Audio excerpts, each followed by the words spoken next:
how and when do I use like ninth chords? And if you could demonstrate it, and also if you have a course to deal with that. Yes.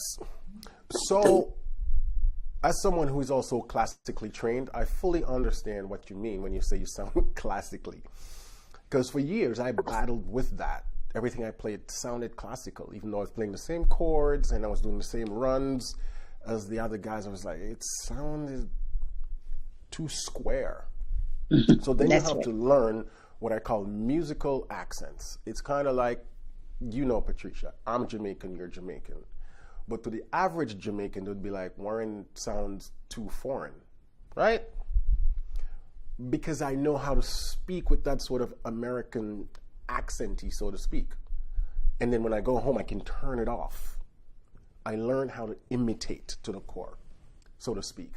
In music, you can do the same thing. You have to imitate the style you're trying to accomplish.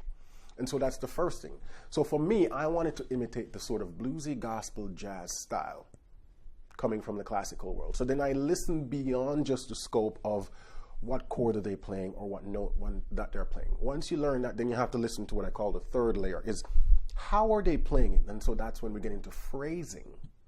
So instead of playing something like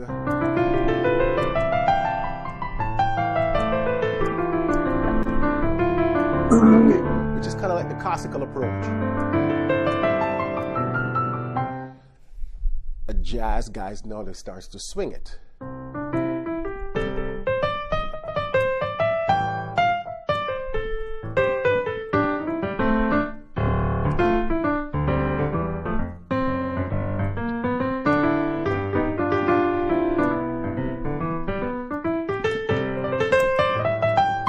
So some of the musical elements that I'm using there, grace notes, accents, which is I'm distinctively playing some notes louder than some.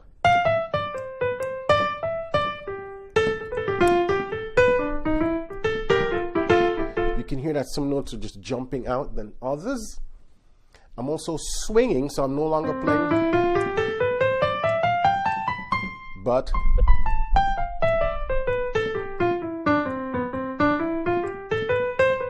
so that's swinging, ba-da, ba-da, ba-da, ba-da. So these are the little characteristics that helps to shape the style. And so that's what I spent years just listening to how they do it, because it in itself is a language. For those who live in the United States, you know, Southern people have a whole different accent than Northern people. And if you listen to the distinctions, it's just how they pronounce certain words, where they decide to put the accent in certain words, certain vowels they don't even pronounce, or certain consonant they just completely drop from the word, just like within Jamaica as well. Those are the different things that shapes accents in language. It's just really how we pronounce certain words and how we phrase certain sentences, where we go up, where we go down, and it's the same thing in music. So that's would be something I would say would be your assignment, Patricia. And this is more of a listening assignment, because it's going to take a while before it becomes a part of how you play. You first have to be able to hear it in music and listen to when and where the accents are occurring, how they do it, the different phrasing. You listen to those elements and then you try to replicate them in small bits till it becomes a part of how you play. Just like how to be able to speak a certain way, you need to be immersed in that culture for a while and hearing others speaking. Then you're starting to learn how they phrase certain words. That's really how you learn how to play less classically, or how to play more of a bluesy style or jazz style. You have to listen beyond the scope of just what chords or what scale they're playing, but how they're playing it. And see if you can identify those little elements, like, oh, so every time they do this, they kind of do that with the note, they put a little turn there, or oh, they're playing it sort of detached,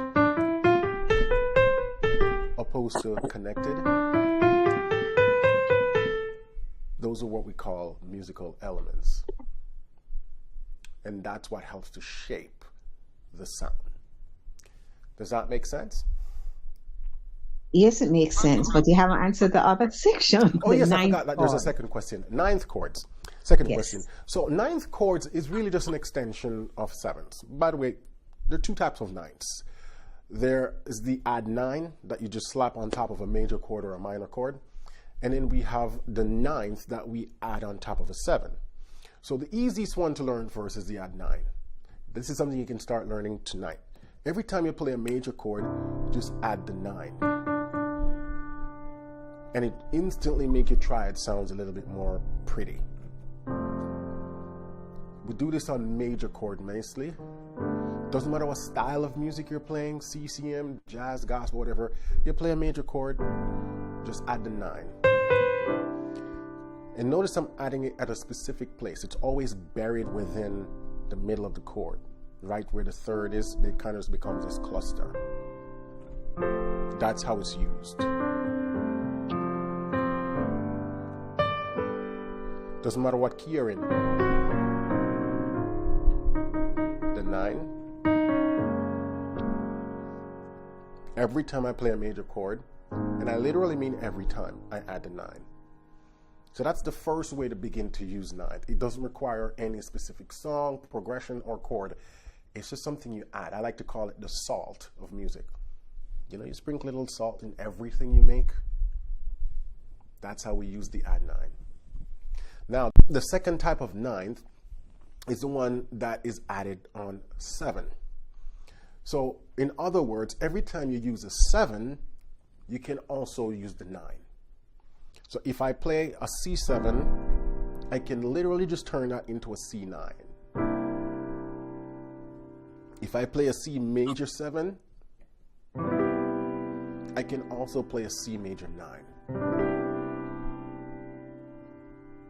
If I play an A minor 7, in some cases, a lot of cases, you can play it as a minor 9 as well. The minors become a little bit trickier in terms of you can't use it all the time. And this is where your ears comes and you have to listen. The reason being is because the 9 and the third are literally a half step apart. They create dissonance.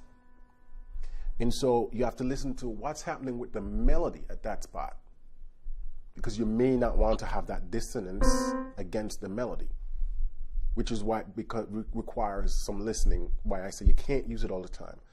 Opposed to the major 9 or the dominant 9, you can't go wrong. If you play a major 9, you can also play, a major 7, you can also play a major 9. If you play a dominant 7, you can play a dominant 9. It always works. With a minor 9, it requires a little bit more listening. Can you repeat that one? With the major 9 or the minor 9? You said if you play a major 7 or a dominant 7? Both. Okay. So when you play any form of 7, that's a major, you can add a 9. So if you play a major 7, you can also just play a major 9. If you play a dominant 7, you can also add the 9, make it a dominant 9. There is no rule that says, well, you only can use it in some cases. No. If the 7 works, the 9 works as well. Do you have any? Go ahead. Do you have any courses to cover the 9? Yes, it's called soul chords. Soul? Soul, S-O-U-L. Mastery of the 9th chords. There's a whole course on it, and it goes through all 12 keys. And that course particularly teaches you how to voice 9th chord effectively. Because part of why chords sound good, or how to use them effectively, is how you voice them. Because you can play them different ways. So that course teaches you how to voice them in a progression. So if you're playing a 1, 6, 2, 5, and you want to use all 9s, what's a comfortable way to voice it? So that's what that course teaches. So you can do 1, 6, 2, 5, back to 1. So is this in the practice path, or? It is, but it's not in the beginner's version. It's in the intermediate version. But you don't have to wait until you get to that portion of the practice path. You can literally go to the course library and just scroll down to intermediate courses, and you'll find the 9th chord there. Or you just tap on the search bar and type the word soul in, and you'll see the chord come up. All right. Thank you. Yeah. So that one goes to the 9th chords in all questions.